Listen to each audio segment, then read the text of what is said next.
hablemos sobre la historia clínica neurológica y empecemos con la definición del dolor según la Asociación Internacional para el Estudio Manejo del Dolor. Es eso, dolor es una experiencia sensorial y emocional desagradable, ¿sí?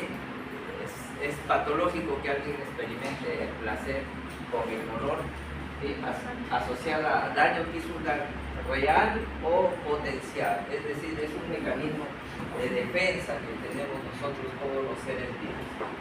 Principal motivo de consulta, siempre considerar la fecha, comienzo y duración, circunstancias que lo alivian, y de acuerdo a las características ustedes van a distinguir si, por ejemplo, un dolor lancinante, cuya traducción es similar a una lanza, imagínense, ¿no es cierto? Y eso se puede, ejemplos en tabes dorsal, que es el compromiso de la sífilis sobre el sistema nervioso, se puede ver en neurosífilis. Urente o quemante, ¿sí? En el herpes zóster, que es plástico del herpes. Constrictivo o opresivo, hemos dicho las características de la angina de pecho. Transfixiante, imagínense algo que lo atraviesa de lado a lado, eso se ve en la pancreatitis aguda. Sordo es de escasa intensidad, molesto y prolongado. Existe ese término, dolor sordo, ¿sí? No es que no escucha. Y eso generalmente es el cáncer, ¿sí? Un fastidio, una molestia. Exquisito, fulgurante, instantáneo y agudo, la neuralgia del trigémino. Les había dicho que una patología, ¿no es cierto?, de la sensibilidad del trigémino es esa. Fulgurante, como una llamarada que se alcanzara la electricidad, o la polineuritis inflamatoria. Desgarrante, como que se rompe algo. Aneurisma disecante de la aorta, sienten ellos que algo por dentro se está desgarrando. Tenebrante o taladrante, el dolor odontalgia. Ya ven mucho que el dolor de dientes es el dolor de que se toma como patrón, como el dolor más severo que uno puede experimentar. El pulsátil, ¿sí? En abscesos, dolúnculos, ¿sí? El cólico o retortijón, ese que viene pues, asociado a espasmo, cólico biliar renal, y el gravativo de peso se ve en hepatomegalia. Entonces ahí tienen algunas características, terminología que pueden utilizar para expresar, ¿no es cierto?, las características del dolor. Pero de acuerdo a las características del dolor, ¿no es cierto?, también puede ser nociceptivo o neuropático. Su nombre mismo lo dice, nociceptivo, sobre los receptores del dolor, y el neuropático por lesión de una estructura del sistema nervioso, o sea, sobre todo los receptores periféricos y centrales. El nervio en sí no tiene receptores, ¿no es cierto?, termina en los receptores para el dolor. El mecanismo del nociceptivo generalmente es por una transducción fisiológica, el hombre por generación de impulsos ectópicos o por sensibilización central. Siempre el dolor nociceptivo es referido local, se quema la mano, me duele acá, ¿sí? Sufren un traumatismo por arma de fuego, ahí está el dolor. En cambio, esto de acá se caracteriza porque afecta la estructura que inerva, digamos, la redundancia, que inerva un nervio, ¿sí? Entonces aparecen los dolores en áreas conocidas como dermatomas, que ustedes ya lo conocen por y acá es el dolor ordinario, típico. En cambio acá son sensaciones extrañas y desconocidas muchas veces para los pacientes, y acá es donde nosotros les llamamos las famosas parestesias, ¿sí?, que vamos a definir acá. Importante porque el dolor nociceptivo responde bien a los AINES analgésicos, y el neuropático ya no responde. Solamente hay tres fármacos desde ahora a los cuales responde el dolor neuropático. Uno, los antidepresivos tricíclicos, ¿sí? Antidepresivos.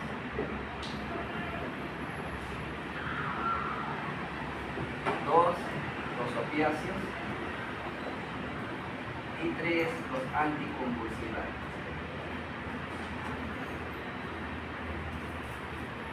Se menciona la capsaicina, pero no tenemos acá, ¿sí? De acción local. Dentro de los anticonvulsivantes de mayor uso actualmente es la pregabalina. De los opiáceos, el de mayor uso es el tramadol. Y de los antidepresivos, depende pues acá, ¿no es cierto? Sí, de la economía del paciente. ¿Sí? La amitriptilina, cuando hay escaso recurso, y cuando no, puedes usar el escitalopram, la duloxetina, cualquier antidepresivo tricíclico, duloxetina. Pueden usarse uno, dos o los tres que tenemos disponibles para el control del dolor. Este es el cuestionario DN4, es el más popularizado, ¿sí? Y entonces, si la respuesta es mayor y 4, se considera que hay dolor neuropático.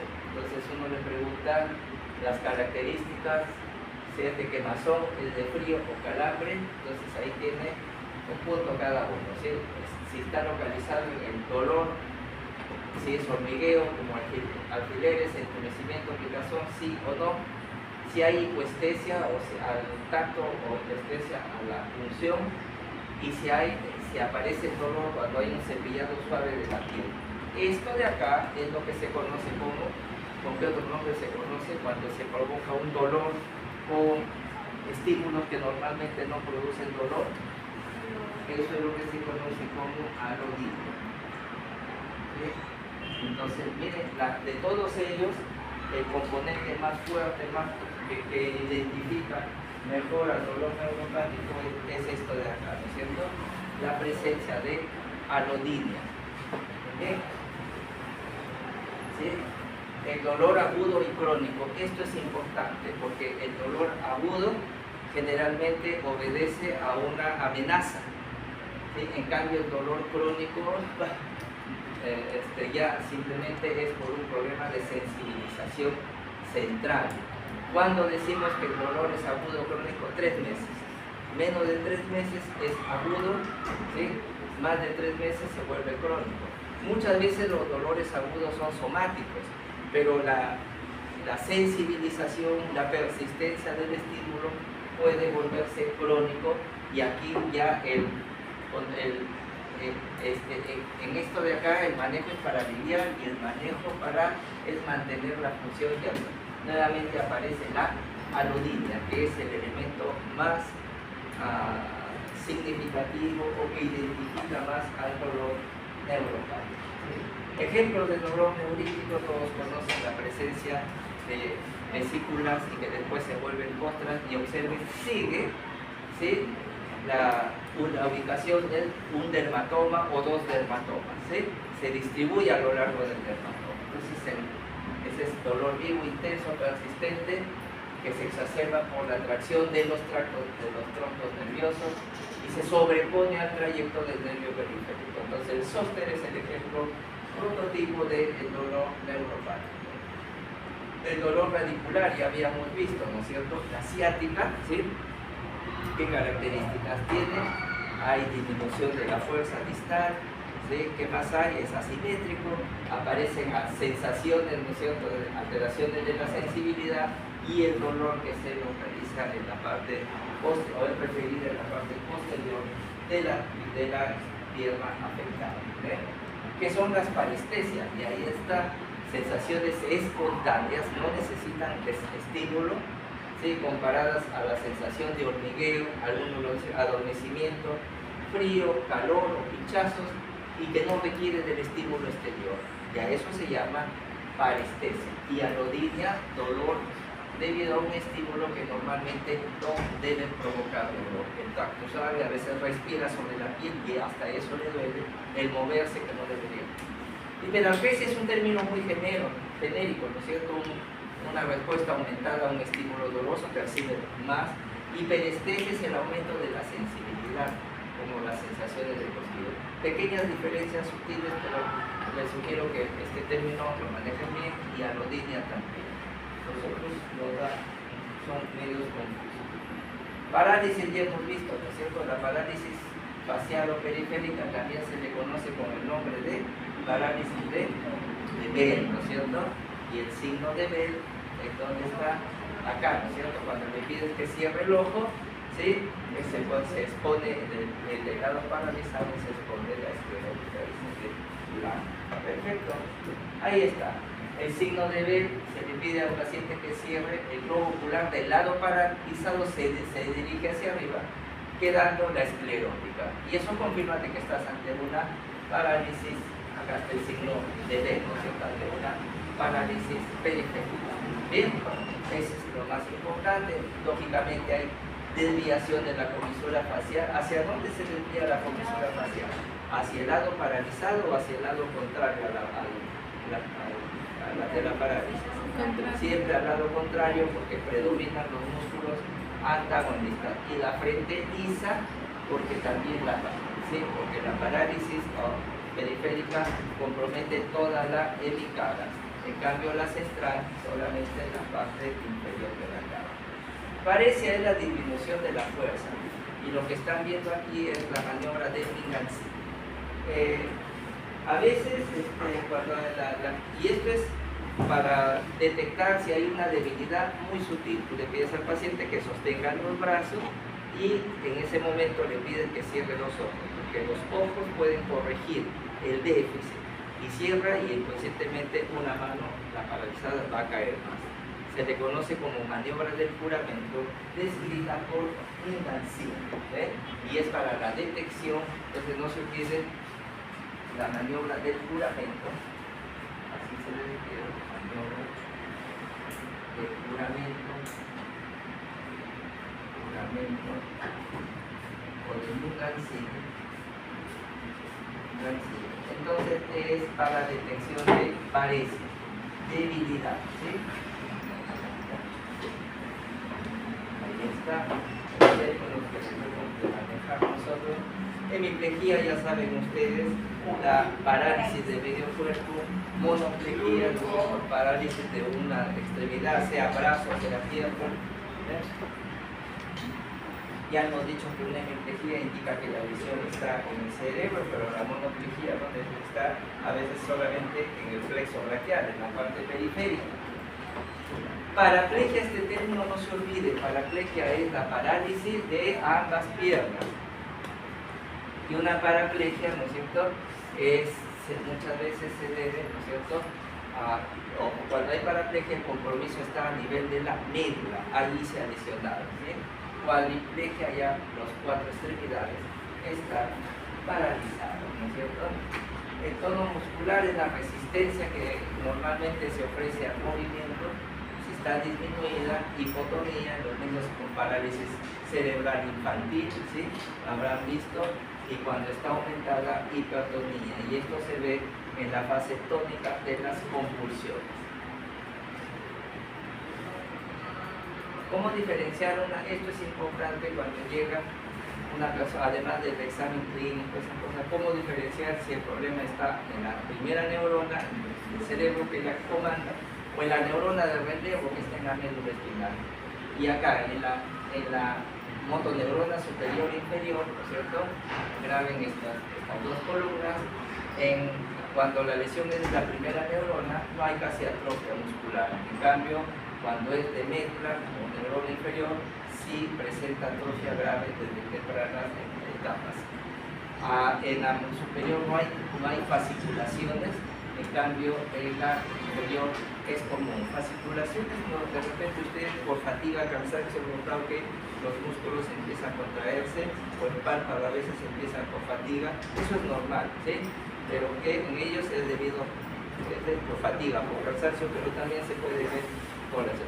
¿En qué se diferencia una fasciculación, ¿no es cierto?,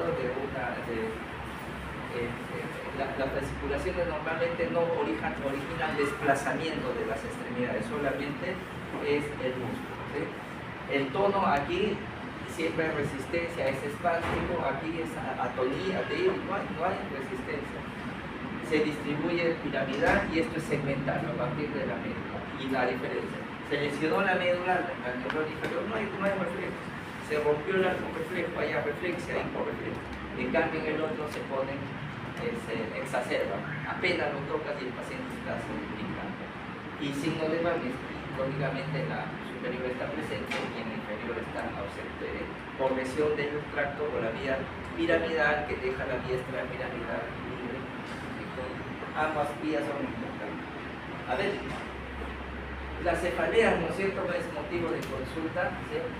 Y lo que hay que distinguir si es el 70% son debido a cefalea tensional, que el dolor es como una banda que afecta en la cabeza, ¿sí? Pero mucho cuidado con las migrañas, ¿no es cierto?, porque hay dos tipos. La migraña en brotes, en racimo, se le llama también o clúster, así se le conoce, con ese nombre, clúster, en racimos, o brote. Es una forma o conocida también como migraña ocular.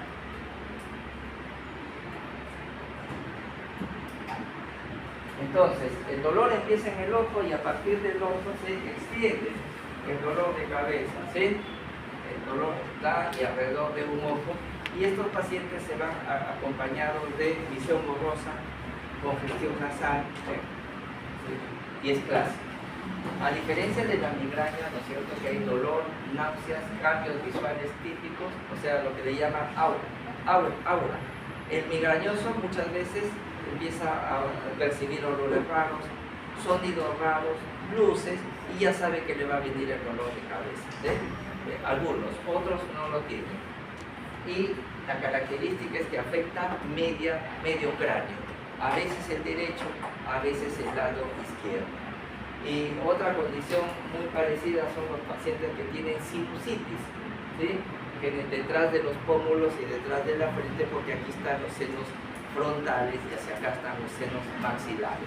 Y estos pacientes experimentan sensación de congestión y hasta dolor a la digitopresión por encima de los senos paranasales. Son 4 formas de migraña que hay que tenerlo en cuenta, pero no se olviden, la mayoría son migrañas tensibles por estrés. Ahí está. Migraña es una cefalea primaria, 13% padece.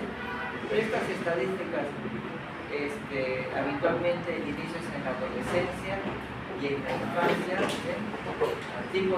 Hay pacientes migrañas sin aura y otros con aura. El aura es un fenómeno neurológico deficitario antes de la aparición del dolor. Como decía, ven luces, perciben olores, si tienen problemas para hablar, ¿sí?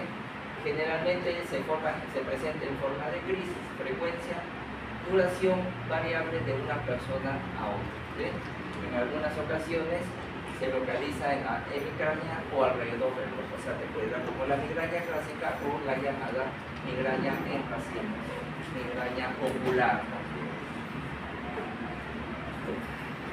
Se dice que se presenta en la infancia, en la adolescencia principalmente, y usualmente en mujeres sobre todo.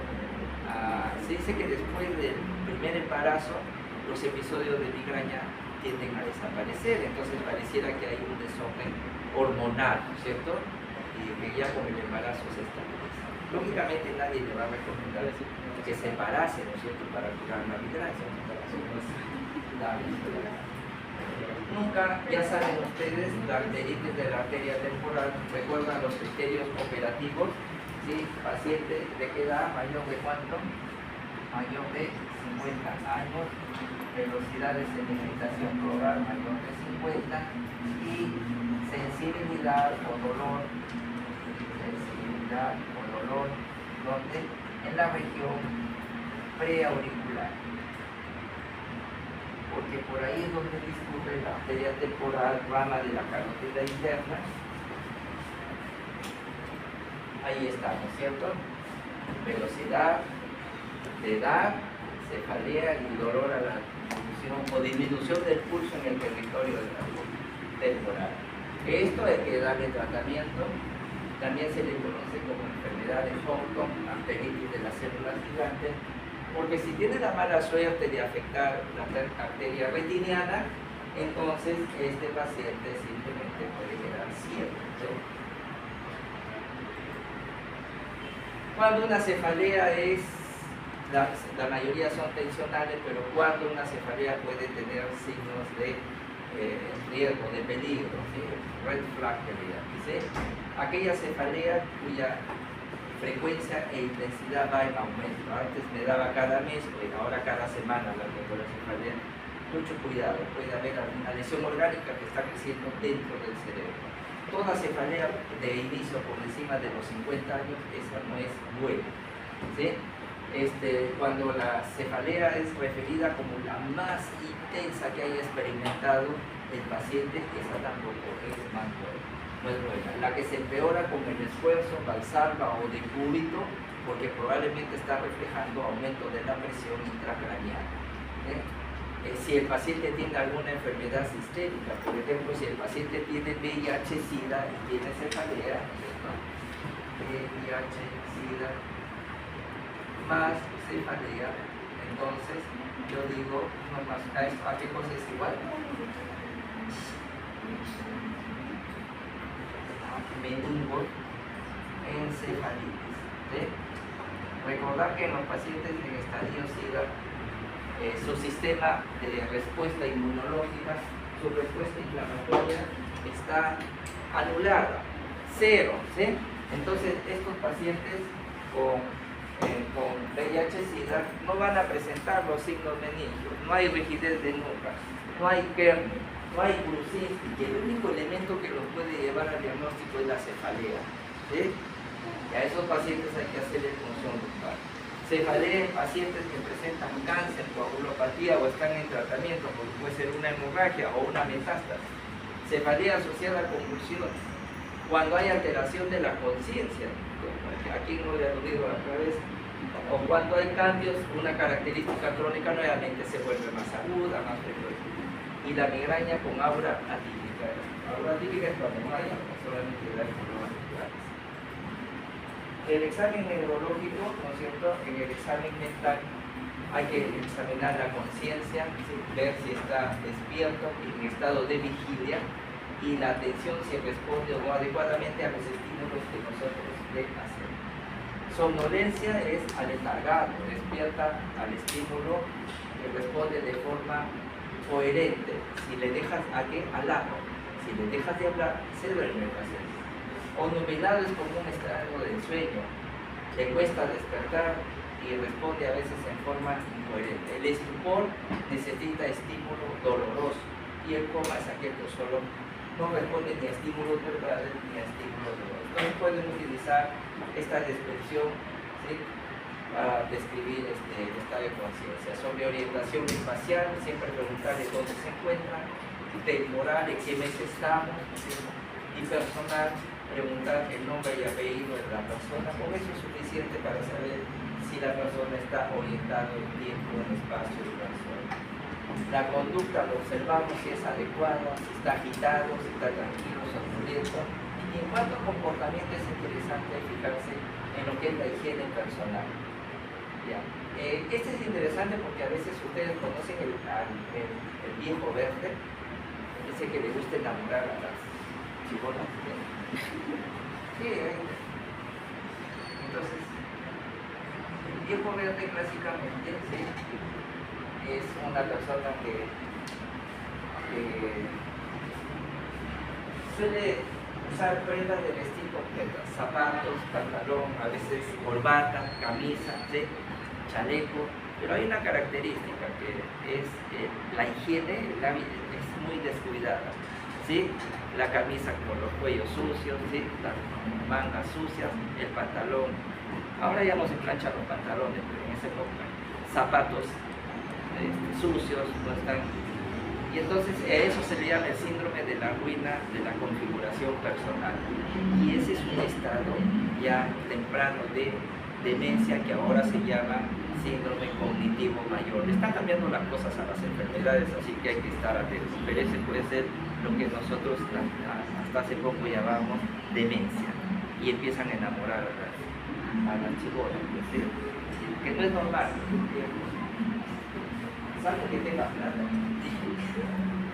o una vieja, ¿no?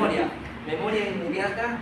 Generalmente cuando la entrevista le proporcionan 4 palabras, y la piden repetir 5 minutos después. Le puede distraer o descansar otra cosa. A corto plazo preguntar qué desayunó, qué almorzó el fin de semana, y a largo plazo hechos históricos. ¿Qué estamos evaluando? Lo dicho, estamos evaluando la parte cognitiva, la interpretación de proverbios, ¿sí? Los pacientes con bajo índice IC, ¿no es cierto? Ese coeficiente intelectual, esquizofrenia, demencia, hablan cualquier cosa, ¿no es cierto? Y no las analogías o similitudes y el cálculo, todos ellos indican de que hay lesión en el hemisferio superior. Las afasias, habíamos dicho que cuando hay afasia hay lesión de la neurona superior. ¿Qué cosa es la afasia? Es un trastorno del lenguaje localizada en el hemisferio cerebral dominante. Realmente, si soy hábil con la mano derecha, mi hemisferio dominante es el contralateral, el lado izquierdo. Y entonces, si se lesiona mi hemisferio dominante, puede aparecer afasia, porque hay áreas específicas, la afasia, el área de Broca en la región frontal y el área de Bartik en la parte temporal. ¿Sí? Que la afasia de Broca es la de tensión y la de Wernicke es de compresión. ¿Y cómo uno puede identificar esto de acá? Ahí está. El habla de Broca, que está acá, ahí está localizada, que es el área de Broca en la región anterior, no puede organizar las oraciones, habla con palabras cortas, ¿sí? El Wernicke habla fluidamente. Broca tiene tendencia a repetir la misma palabra, el otro casi no hay repetición. Mala sintaxis, no puede organizar las oraciones, el otro sí, buena sintaxis. Mala gramática, buena gramática. La estructura de las palabras es desordenada, acá es ordenada, pero son inapropiadas. Porque en el área de Broca la comprensión te entiende, pero no ha perdido la capacidad de expresarse. En cambio, el Wernicke no te entiende nada, pero él habla, ¿no es cierto? Parecen los residentes del primer año del Hospital Nacional Las. Ayer, lamentablemente, ha fallecido una interna, se sabe, ¿no es cierto? Una que tenía problemas de depresión, Indira, ha sido una alumna. Yo creo que ahí hay responsabilidades compartidas, porque estos casos debería ser de la Universidad Sevilla, ¿sí? Para ver cómo va, recomendar, ¿no es cierto?, en las áreas que tienen problemas, evitar, según lo que informa, luego de un maltrato verbal por parte de uno de los asistentes que tiene la fama de ser malo, ¿no es cierto?, a las 4 de la mañana termina suicidándose. Lamentable, ¿no es cierto? Ojalá que también quede como lección a este médico, si es que tiene conciencia, ¿no es cierto? Que es necesario maltratar a la gente para que aprenda. La vida al final se encarga de seleccionarnos a nosotros, nadie es quien para decir siéntate así, para decir, nadie es, ¿sí? Al final la misma sociedad. Cuando yo estudiaba, yo detecté que había dos tipos de médicos, ¿sí? Aquellos que eran malos, que mandaban y les hablaban, y aquellos que eran buena gente y te enseñaban, no se enojaban nunca. Los que nunca se enojaban eran los intelectualmente, académicamente eran mejores médicos, y los que se enojaban, sí, eran lo peor, ¿no es cierto? Yo académicamente no soy bueno, pero he aprendido a no enojar.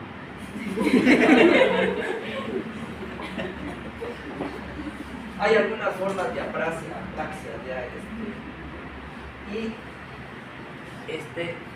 es interesante porque cuando se lesiona el hemisferio no dominante, ¿sí? Entonces yo soy diestro, pero se lesiona mi hemisferio no dominante, aparece lo que se llama la anosognosia, que es la incapacidad de reconocer o negar la existencia de la enfermedad.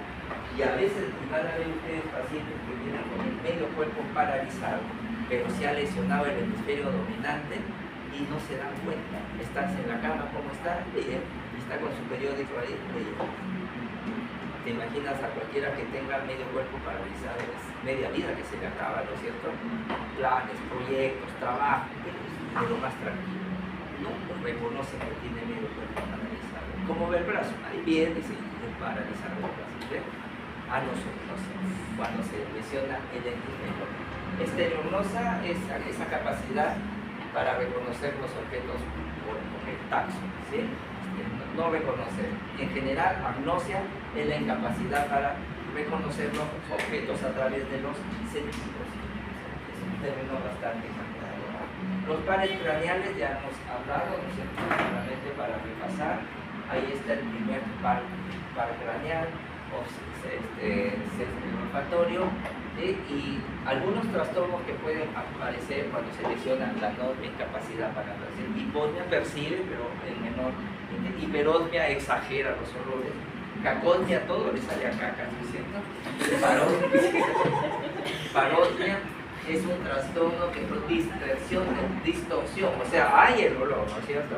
Y eso se llama pero lo percibe. Y puede haber alucinaciones olfatorias, no hay nada, pero él percibe, ¿sí? Depende eso de ahí para evaluar, no sé, nariz por nariz, uno le acerca olores básicos, ¿no es cierto? El segundo par craneal, ¿sí? Según la modalidad de evaluación, entonces el segundo par craneal es importante para la visión de colores, ¿sí? Y este es el test de Ishihara, ¿no es cierto? En la que si están bien van a identificar que hay un número ahí, el 74, y a eso se conoce como daltonismo, incapacidad para distinguir el rojo del verde. Ustedes no pueden manejar esto, ¿no? Luego el campo visual también, porque la retina nos permite ver en forma panorámica. Y entonces, esto se llama para ver si el campo visual, esa es la manera antigua, pero hoy contamos ya para que vamos a reforzar con la campimetría, ¿sí? Ya en forma digital se puede medir el campo visual, ¿sí? Pueden aparecer helianopsias cuando la mitad, cuadrantonopsias, homónimas, lo cierto que hay pérdida del campo visual. Por ejemplo, así ve un paciente que tiene helianopsia homónima derecha, ¿no es cierto? Entonces está viendo dónde está que. Ya, ¿cuál es la derecha? Helianopsia homónima derecha, ¿sí? Entonces ha perdido, como el quiasma óptico se cruza, entonces una parte va hacia el lado temporal y otra hacia el lado nasal. Entonces cuando es homónima derecha, perdió el campo temporal del lado derecho y el lado nasal del lado izquierdo, por el lado del quiasma óptico. Y así se ve las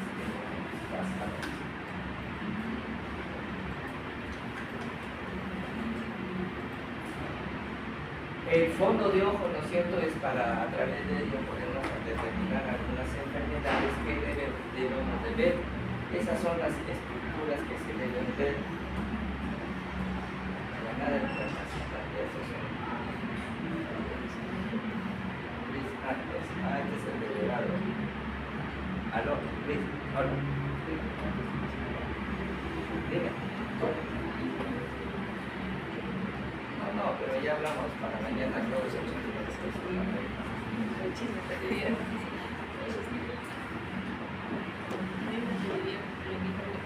ya mañana le digo.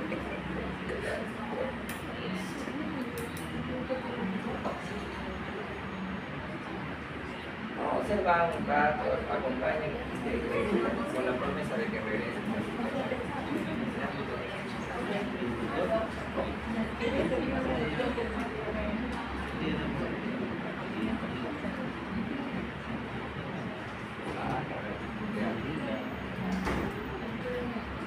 Ya, pero vamos a intentar. Sí.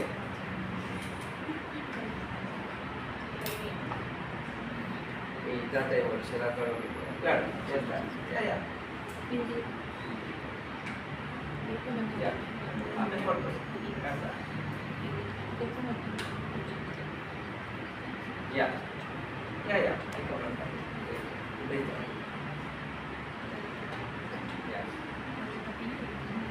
Entonces, sobre todo debemos de ver el disco óptico, ¿no es cierto? El disco óptico que debe verse nítidamente. Y eso es lo mínimo que nos exijan a nosotros, porque cuando el disco óptico ya se ve borroso, estamos hablando de papiledema, y el papiledema es signo de hipertensión intracraneal. Y para completar la tríada clásica, cefalea, vómitos y el papilledema son la tríada clásica del hipertiroidismo.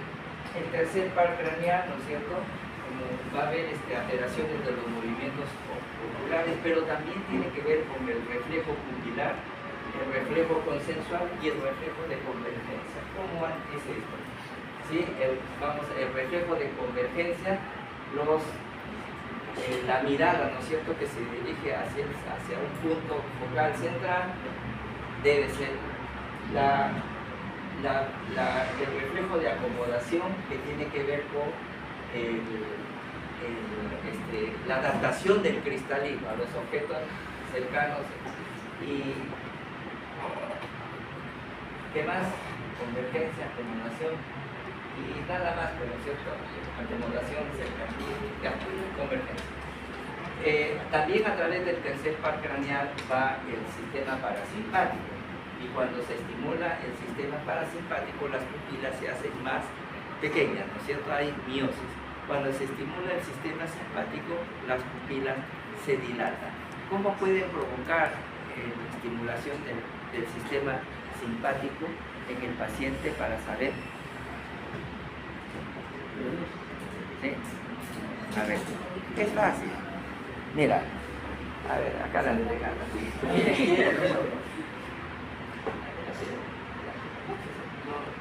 Mira acá, mira acá. Entonces, van a ver cómo. Mira, le estimulas acá, la barbilla, y van a ver cómo las pupilas empiezan a dilatarse. Estás estimulando el parasimpático. Sí. Miren ustedes. De veras, se abren los ojos. Estimúlale, ráscale acá la barbilla, estimula. Se abrieron, ¿no es cierto? Ahí está. Estás evaluando el sistema parasimpático, que también va por el tercer par craneal.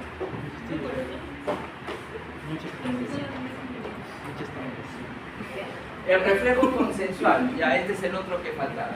Miren, si yo estimulo un ojo, el otro le sigue. ¿Y por qué se da el reflejo consensual en el nervio oftálmico?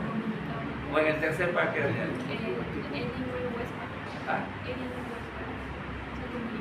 Ese es. Entonces, al proyectar la luz en una pupila, la otra también en miosis, sin necesidad de haber, le sigue, sin necesidad de haber sido iluminada. A eso se llama el reflejo consensual por el tiempo. Ya. Entonces, el motor ocular. Como ya hemos dicho, si hay ptosis palpebral, patologías, el síndrome de Hutchinson, síndrome de Horner, ¿no es cierto? Ptosis palpebral, ¿no es cierto? Siempre hay cuarto par craneal, ¿sí? El ojo va hacia abajo y afuera. Cuando hay parálisis va hacia adentro y arriba, hemos dicho. Y el sexto par craneal abduce, ¿sí? El ojo va hacia afuera. Y cuando hay parálisis el ojo se dirige hacia adentro. Entonces lo que les decía es, en la lesión del tercer par craneal, ptosis palpebral, cuarto par adentro, arriba, sexto par hacia adentro y en la porción medial del lado nasal, por predominio de los músculos angulares. El trigémino, ya habíamos dicho, tiene la sensibilidad, tiene la motilidad mastificatoria, pero también tiene algunos reflejos, ¿sí? Y es el reflejo coclear, ¿sí? Al estimular la córnea con un algodón, el paciente tiende a cerrar los ojos. Séptimo par craneal, el facial, ¿sí?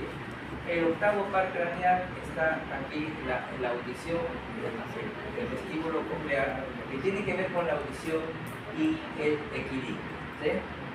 ¿Qué cosa es hipoacusia, no es cierto?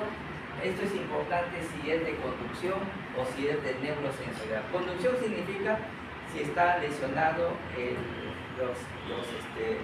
los apéndices, los circuitos mecánicos, la cadena de huesecillos, el yunque, el martillo, hasta que llega a la ventana oval donde ya comienza prácticamente el nervio propiamente dicho. Entonces la hipoacusia de conducción secundaria al conducto auditivo externo, la membrana timpánica o el oído medio, hasta ahí llega. Y la neurosensorial cuando ya hay lesión del mismo nervio auditivo del octavo par craneal. No lo usamos casi porque ahora como ya utilizamos la audiometría computarizada ya es más fácil, pero en caso no podemos usar la prueba de Weber. La prueba de Weber se realiza, uno golpea el diapasón y lo colocas en el centro de la frente y con la otra mano ejerces contrapresión en la parte posterior de la cabeza del paciente. Entonces le pones acá.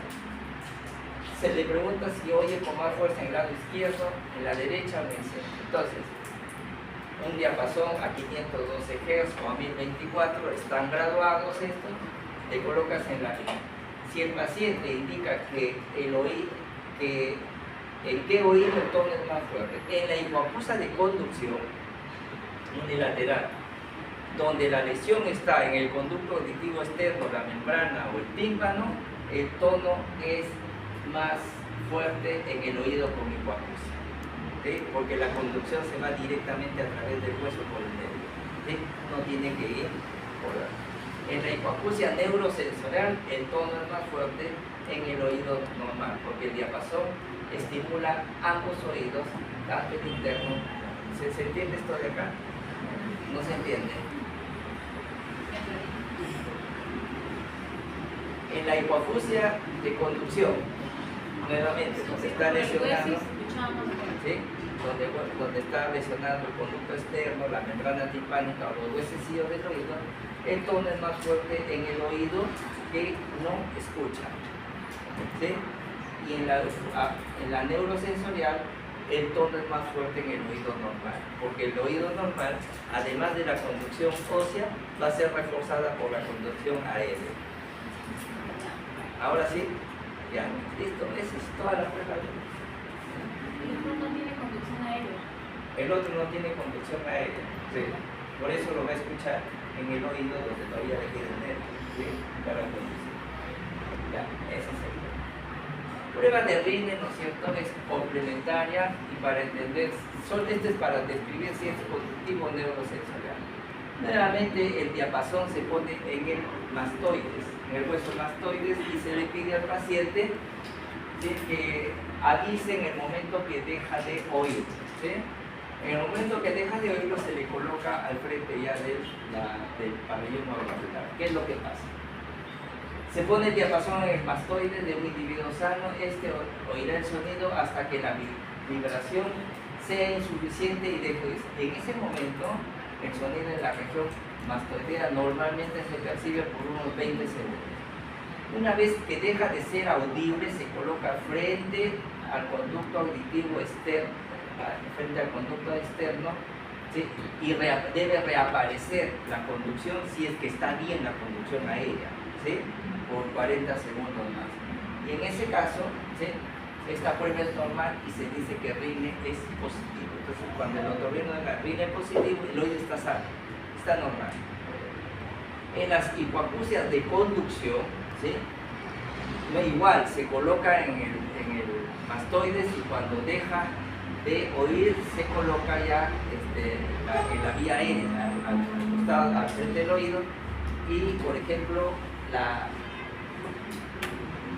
35 voz y vete, constituye un Rine negativo, es decir, en las hipoacusias de conducción no escucha, pero cuando le pones acá, o escucha menos que cuando está en contacto con el hueso.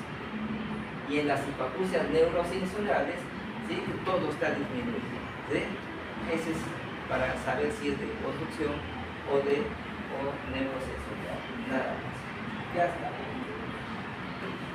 La marcha en tandem, ¿no es cierto?, tú le pides al paciente que camine en línea recta, pero que un pie delante del otro, ¿no?, sin mirar, porque si no corrige su movimiento.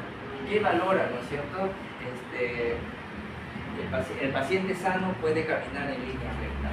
El paciente con síndrome vestibular periférico, con los ojos abiertos, corrige el movimiento, es normal, pero cuando le dices que cierre los ojos, sigue caminando en línea recta, pero en su trayecto, entonces él mantiene la línea recta, ¿sí?, pero no puede regresar por el mismo sitio, ¿sí?, regresa y hace esto. A eso se conoce como el nombre de la estrella de Babis, ¿sí? Pero cuando el origen no es en el oído, sino es central, ¿sí? El paciente no puede hacerlo ni con los ojos abiertos ni cerrados, ¿ya? Cuando es de la primera neumonía.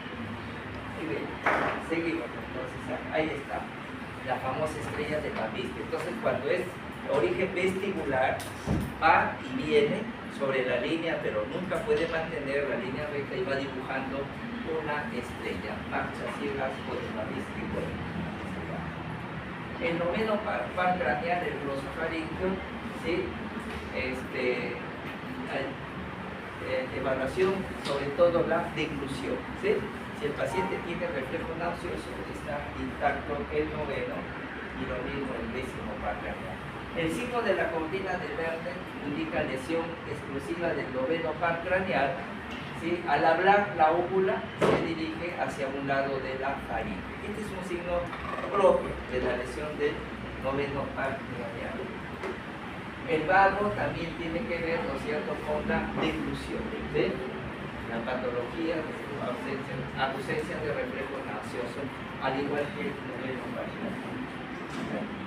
Y el onceavo par craneal, elevación de los hombros y movimiento lateral de la cara, y hipogloso, cuya parálisis origina disapnea, incapacidad para hablar claramente, articular la palabra, hablar nítidamente, ¿sí?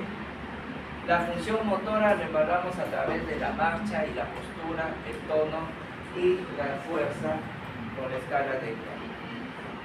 Tipos de marcha que ustedes deben de saber, y ahí están los trastornos más comunes. El estepaje cuando es de la neurona inferior, la hemiplegia, el Parkinson de la zona media, y la apraxia o la marcha psicógena es de la motoneurona superior, la más alta, ¿bien? Entonces, ¿qué cosa es la marcha equina o en estepaje? Es la dificultad para la flexión dorsal del pie. El pie está caído.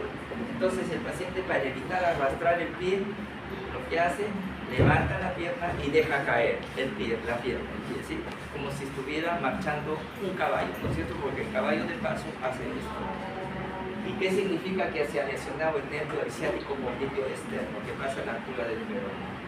La hemiparética o hemipléjica o marcha del segador, porque el segador es ese instrumento para cortar como una hoz grande, y eso se ve, ¿no es cierto?, en pacientes que han tenido una lesión, ¿sí?, a nivel, ¿no es cierto?, de la vía piramidal. Eso se ve en ACV isquémico, se ve en la marcha parkinsoniana o festinante. Es una marcha apresurada, brazos pegados al cuerpo, los pasos son cortos y cada vez más acelerados, como si fuera a caerse, ¿sí? Puede llegarse a caer. La apráxica o de Bruns es una marcha, hay pérdida por parte del paciente, no sabe para qué sirve la pierna y se queda, y se le conoce como apraxia magnética, porque el paciente se queda en la postura ahí como si estuviera pegado al piso, ¿sí? Y finalmente está la marcha histérica, ¿sí?, o con trastornos psicógenos, ¿sí? Hay discordancia entre los signos y los síntomas, ¿sí? Generalmente tienen llantos, caídas espectaculares, pero son vivos, ¿sí? Nunca se lesionan, ¿sí? Se tiran al propósito sobre un lugar y saben que si se va a lesionar va a ser una lesión mínima. Entonces hay que saber distinguir estos tipos de marcha. Hay gente que mucho dice, doctor, tengo calambre, ¿no es cierto? Dice, estaré bajo de calcio, dice, la costumbre, ¿sí? ¿Y qué cosa es una contractura? ¿Sí? La contractura es una contracción permanente, dolorosa e involuntaria. El calambre es una contractura, pero es transitoria. Hay dolor local, en el calambre dolor con desplazamiento. ¿Sí? Te da el calambre y los dedos empiezan a retorcerse. La duración, la contractura de 5 a 10 días, acá son minutos, generalmente local. ¿Y por qué se producen los calambres? Ahí está. Trastorno hidroelectrolítico. De repente, gente que no toma suficiente, no exageradamente, pero no se hidrata adecuadamente. En pacientes con hipotiroidismo, diabetes, gota, uremia, enfermedades hematológicas, neuropatías, esclerosis, enfermedad, TETA, distonías, algunos fármacos, hay que averiguar qué está tomando, fibromialgia, artritis, síndrome familiar de calambres musculares, hay familias que tienen insuficiencia venosa, entonces eso puede ser causa de los calambres. ¿Y dónde está el calcio? Ven ahí.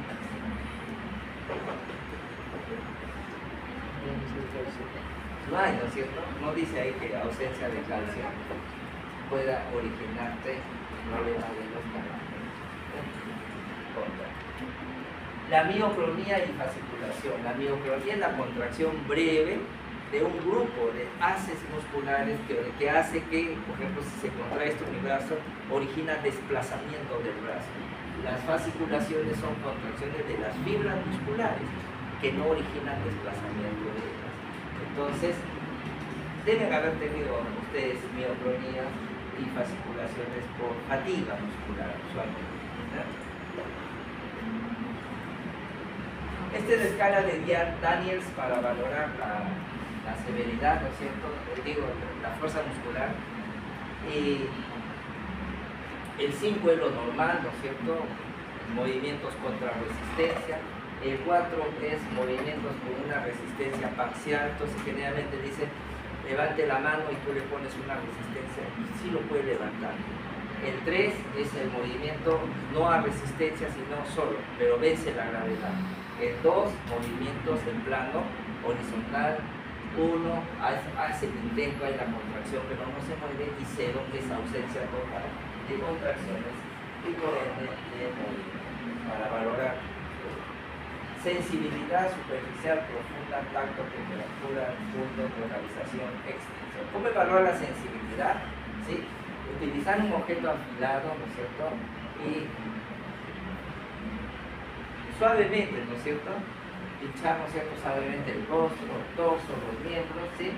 Se le pregunta si percibe o no percibe el alfiler, ¿no es cierto? Que no tenga mucha punta, de preferencia que sea rojo, ¿sí? ¿No es cierto? Que va a servir. Bien, la sensibilidad cortical es lo que llamamos la esterognosia, el reconocimiento de los objetos a través de la mano. Le das una moneda, una llave, ¿no es cierto? La esterognosia. Los números escritos, la grafestesia, tú le dibujas en la mano un número y él tiene que reconocerlo, ¿sí? Y la distinción discriminativa en uno, distinguir entre dos puntos localizados muy próximos. Le colocas un compás, ¿cuántos puntos hay? Dice 1, ahí hay problema. Debe de localizar los dos puntos cercanos. La sensibilidad térmica al frío y al calor, ¿sí? Y la sensibilidad de la posición de las articulaciones, ¿sí? Explorar con el dedo, arriba, abajo, ¿sí? Eso sí, el pie está hacia arriba o hacia abajo y tiene que identificar la sensibilidad de las articulaciones. Usamos eso. La sensibilidad vibratoria, utilizamos el diapasón, ¿sí? Para el tacto fino, una columna de algodón, ¿sí? Son maniobras que usamos. Y entonces aparece, cuando la sensibilidad tiene una distribución de un dermatoma, decimos que hay compromiso a nivel de los nervios, ¿no es cierto? La distribución de los nervios. Eso es interesante cuando hay una distribución en bota y en guante. Entonces el paciente dice, doctor, no siento de aquí, no siento los brazos, eso se llama en guante o no siento los pies. Usualmente es progresión de los nervios periféricos distales, ¿sí? Nada tiene que ver los hemisferios cerebrales, no hay necesidad de tomar tomografía, nada de esas cosas, ¿sí? 2, distribución del dermatoma o rama única, mononeuritis, el herpes zóster indica que hay una, y si hay dolor, una radiculopatía. Distribución por debajo del nivel, eso indica de que hay nivel sensorial, médula, ¿no es cierto?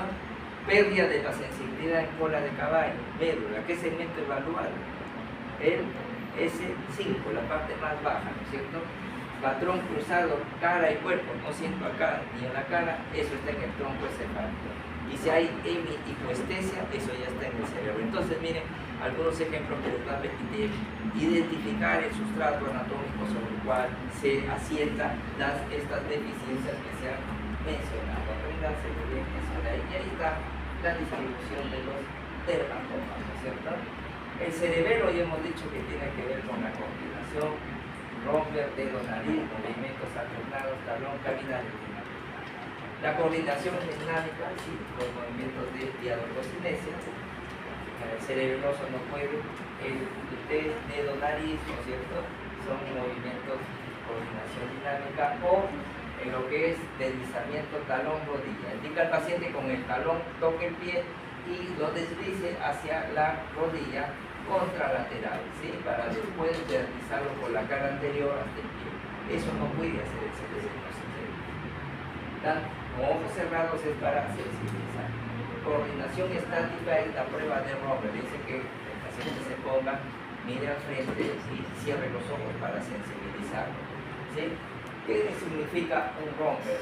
Normal, nunca se cae, pero si hay un leve balanceo, eso es normal en todos nosotros. El histérico se cae, ¿no es cierto? Pero primero, antes de caerse, mira dónde se va a caer y ahí se tira, ¿sí? No se hace daño. Cuando hay vestíbulo cerebelosa, aumenta el balanceo, pero no llega a caerse. Cuando hay lesión del cordón posterior, ¿sí? Por donde viaja la sensibilidad, ahí sí puede el paciente experimentar caída.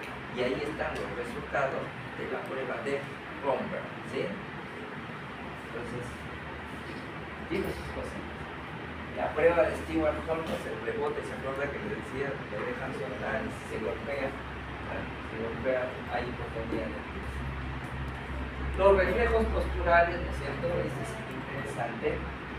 Ya, los osteotendinosos, lo más importante es porque a través de estos reflejos van a evaluar el segmento medular en el cual se origina. Veamos, el reflejo bicipital en la cara interna del codo, en esta zona, en la compresura del codo, y debe percutiendo sobre el dedo pulgar colocado encima del dedo. ¿Qué estamos evaluando con el reflejo bicipital? Fundamentalmente C5 y C6, y produce la flexión del antebrazo, ¿sí? Entonces, esto y automáticamente el antebrazo se flexiona, ¿sí? Ya. El otro reflejo es el tricipital, C6, C6 y C7 ahí está en el tendón del tríceps, entonces el brazo se mueve. El reflejo rotuliano, el más común, evalúa L2, L3 y L4, ¿sí? Entonces se tiene que estar relajado todo este reflejo. Y el reflejo aquiliano, que básicamente está evaluando la raíz de la región sacra de la posición. ¿Sí? Ahí está. Entonces, esta es una escala, reflexia, ausencia, hiporreflexia, normoreflexia e hiperreflexia. Y la intensidad, una cruz, 1, 2, normal, 3, hiperreflexia, 3 cruces, y cronos, que es un movimiento que se opone a la extensión, ¿no es cierto? Ahí lo vamos a ver. El reflejo plantar, ¿sí? O reflejo de Babinski, ¿no es cierto?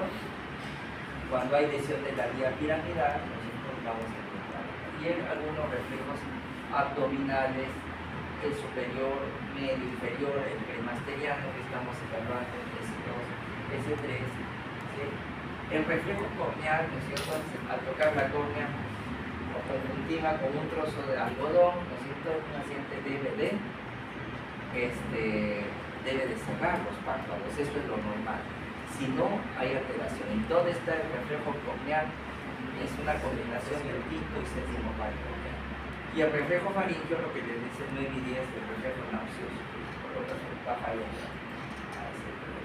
El reflejo anal, ¿no es cierto? Debe haber contracción, ¿no es cierto? Al contacto de la región anal, ¿sí? Una contracción del esfínter, y ahí estamos evaluando también el segmento SS. Signo de irritación meningia, entramos ya a lo que es rigidez de nuca, Kernig y brucistis. Ya les dije, en pacientes con SIDA no van a encontrar esto, solo puede haber solamente cefalea, ¿no? Y entonces ahí está el signo de brucistis. Flexionas la cabeza y en automático, para evitar el dolor por tracción, el paciente flexiona las piernas, muy útil en niños.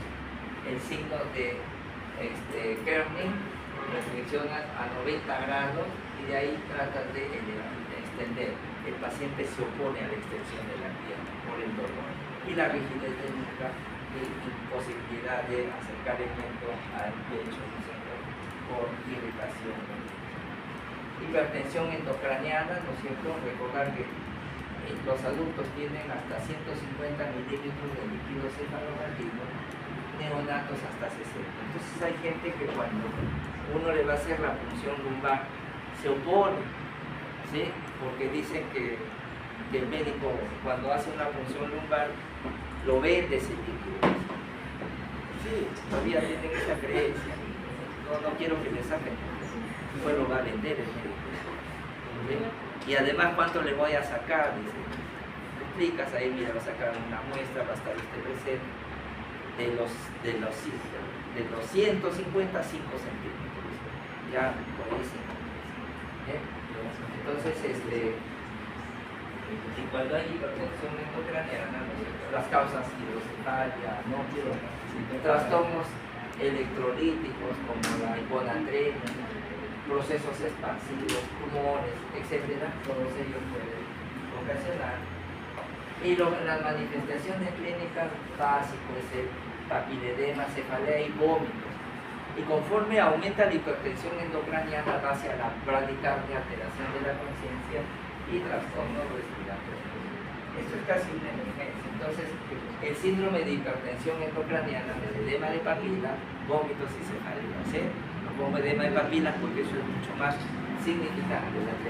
Y cuando la hipertensión se agrava, va a aparecer hipertensión arterial, bradicardia y trastornos respiratorios del cuerpo. Eso significa que el paciente está en riesgo inminente de enclavarse. ¿Qué significa? Hay tanta presión que el cerebro trata de desfogar y el único punto de desfogue que tenemos en el cráneo es el agujero magno. Entonces hay compresión de tronco encefálico, ¿sí?, hacia el agujero magno, y ahí están los centros respiratorios y centros de la presión arterial. Por eso es que empiezan a aparecer trastornos cardíacos, hipertensión arterial, y esa es la triada. Y listo, esa es para ir reforzando el examen. Vean que esto se complementa. Ya. Llegó el grupo que va a escoger. ¿No? Tienen toda la cancha.